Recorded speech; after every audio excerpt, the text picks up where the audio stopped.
That old familiar sweet scent of honeysuckles is beginning to fill the air outside again. The garden is finally looking a little less like some sort of vegetation graveyard. It's seemingly brimming with hope and bustling with new growth and life.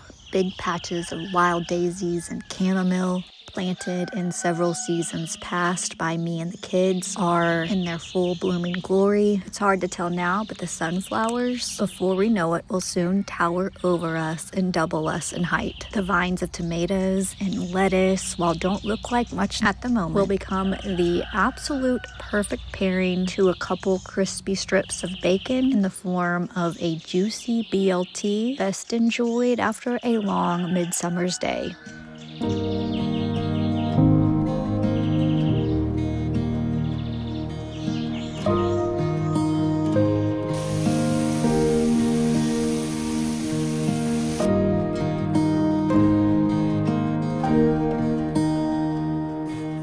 A lot has gone on since the last time I showed you up here. It's been a minute since we've done a little update in Lola Rose's room. So if you'll remember the wall that we had removed the wallpaper, and there was originally no paneling, and we have got the entire room now paneled.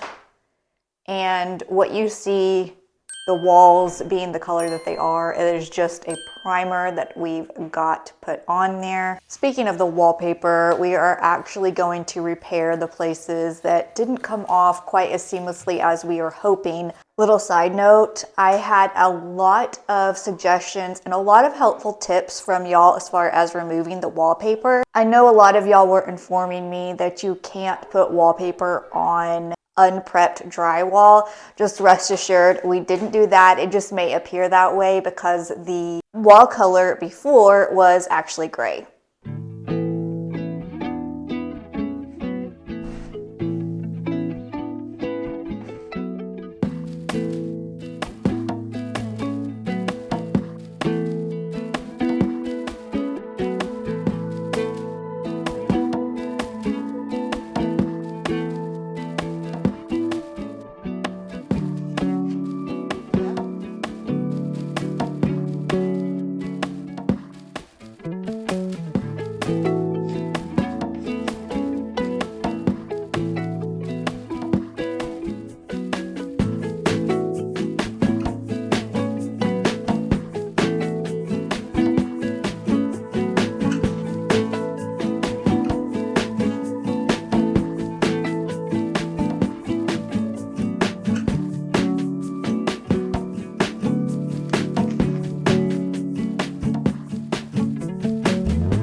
As of late, I've kind of been on sort of a furniture mission in hopes of finding some pieces to fill both of the projects that we're currently working on.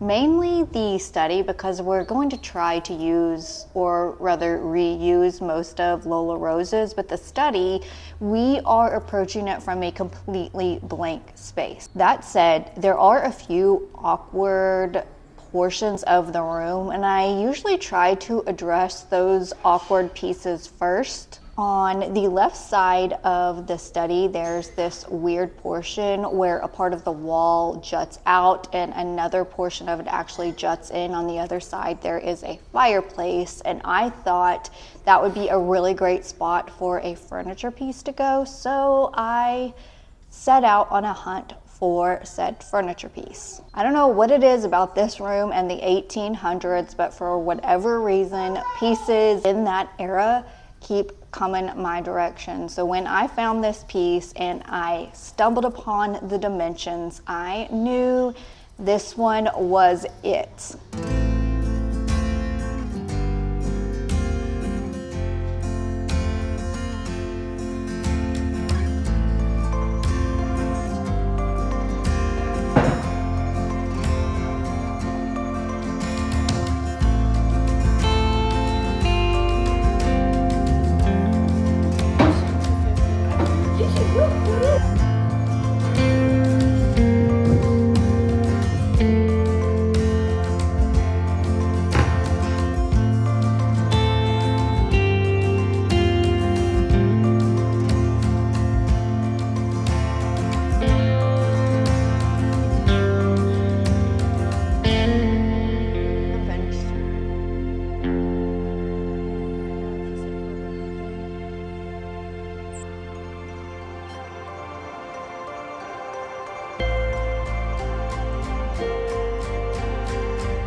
So we have officially made it to a more exciting part of the process. If you haven't been with us, we are working on two different projects in the house. One is an entire new addition to the house in the form of a study, and the other is renovating Lola Rose's room, which is my oldest daughter. Not oldest kid, but oldest daughter.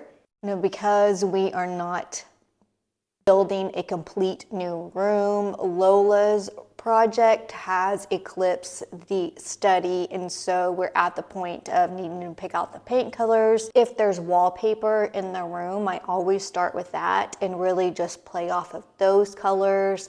In this situation, I want to make sure that her wallpaper is the thing that is singing, so I want the paint color to kind of play a background role.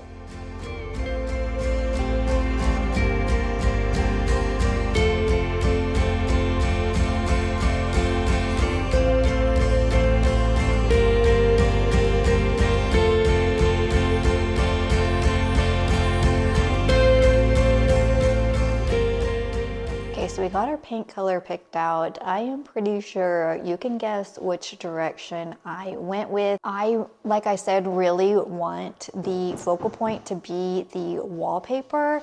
And on top of the fact that there'll be wallpaper, we did put paneling in, which will also bring about some interest. That all said, I went with another shade of cream.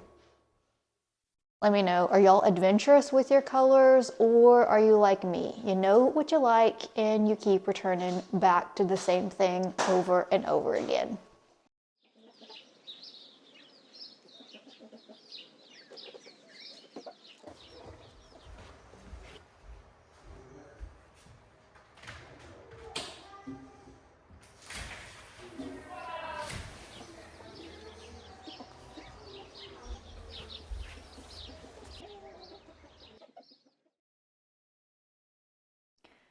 So last week I mentioned how I was wanting to make chair cushions for the desk that will be in the study.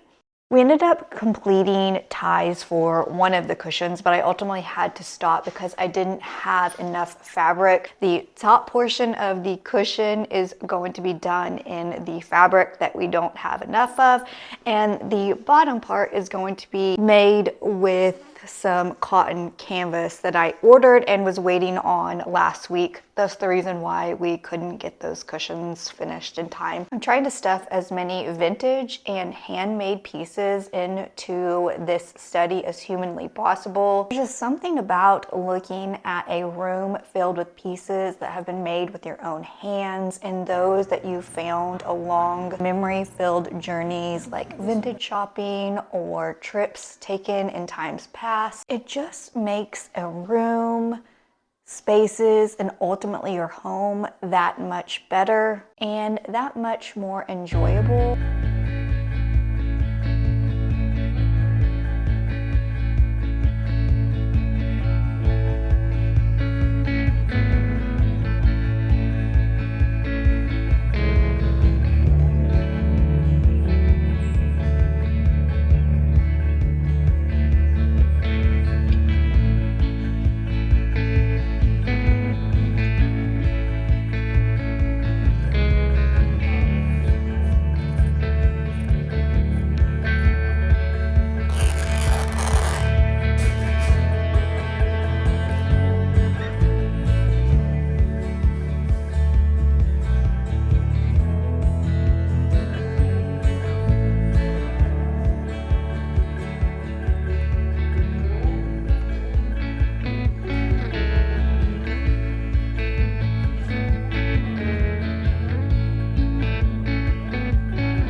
So I've turned my fabric inside out, pinned all 3 of the sides. I left one of them open because that's where I'm going to tuck in the ties, pin those, and then we will begin sewing.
So got the cushion covers completed. Projects like those inevitably take me 10 times longer than I ever give them time for.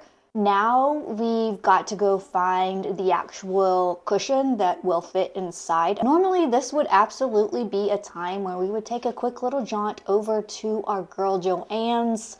Unfortunately, Joanne is no longer with us. Anyone else missing their Joanne right about now?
So it is a very wet and rainy day outside. I figured today would be the perfect day to spend some cozy time in the kitchen making a little spring dessert. We've only got a few of our smaller eggs left. I like to use large eggs when I bake, so I figured we could take a little trek out to the coop and grab ourselves some larger eggs for our dessert.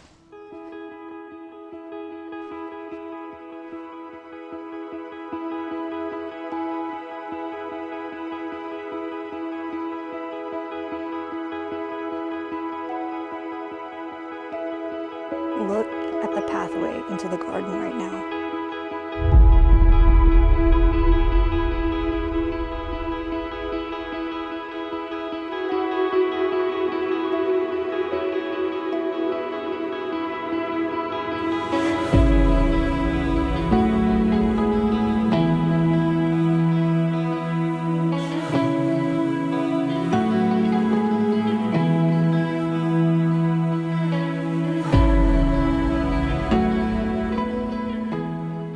I decided in light of Mother's Day to add homemade lemon poppy seed muffins to the agenda today. Growing up, these were an absolute staple in our household. Lemon poppy seed anything was one of my mama's favorite flavor combinations. Like yesterday, I can remember my nanny and I in our kitchen whipping together batches of them. After they were all poured in their tins, needn't a word spoken, she'd hand me the spoon and the bowl, and I proceeded to lick the pair completely clean. As anything raw, if you were to ask me, was far superior than itself in cooked form. I may or may not, from time to time, continue to hold this stance. Let me know if there were any fellow raw cookie dough fanatics out there. So with all that in mind and in memory, this evening's dessert is homemade lemon poppy seed muffins in honor of the two courageously independent, beautiful souls that raised me.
Just regular raw.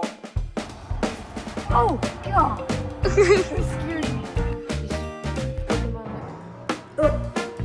Check.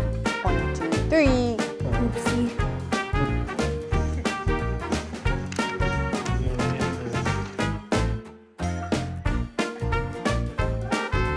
Yeah, baby. Come in here. Regular wall. What? Huh?